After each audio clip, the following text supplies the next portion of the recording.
Энэхүү хуулийн төслийн үзэл санааг маш ойлгомжтойгоор тайлбарлаж дэмжсэн Зулбаар гишүүндээ баярлалаа. Үнэхээр үндэсний их баяр наадам бол одоо монголчуудын үндэсний нэгдмэл үнд зүйлийг илэрхийлсэн ийм баяр байдаг. Тэгээд үүгээрээ бид нар бол одоо бас түүхэн цаг хугацаанд онцгой үйл явдлууд байсныг хамтдаган тэмдэглэх нь бас зүйтэй гэж харж байгаа.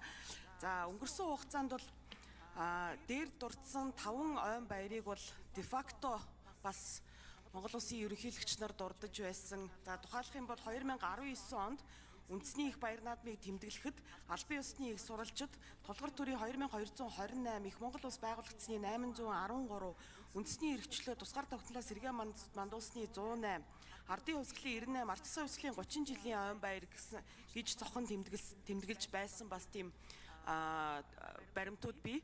За нөгөө талаас тулгар төртэй холбоотой 2010 онд ерөнхийлөгчийн бас зарлиг гарсан байдаг. Тулгар төрийн ойн баярыг тэмдэглэе гэсэн агуулгаараа. За үүнд бол одоо бас эрдэмтэн судлаачдын дүгнэлтүүдийг бол авсаргасан байдаг.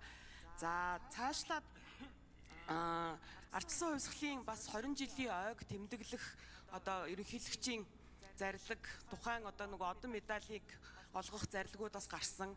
За үндэсний эрхчлөөний хувьсгалын 100 жилийн ойтой холбоотой 2011 онд бол одоо бас их хурлын тогтоол батлагдаж одоо үндэсний эрхчлөөний хувьсгалын ойн баярыг буюу 12 сарын 29-нд 29-нийг үндэсний тэмдэглэлт өдөр болгож байгаа ийм бас хуулийн тогтоол гарсан байдаг. Гэх мэтчлэн яг эдгээр баяртай холбоотой хууль тогтоомжууд болон одоо албаны их сурвалжуудад тэмдэглэгдсэн зүйлүүд зөндөө байдаг.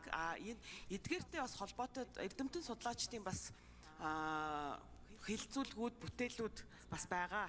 Баярлалаа.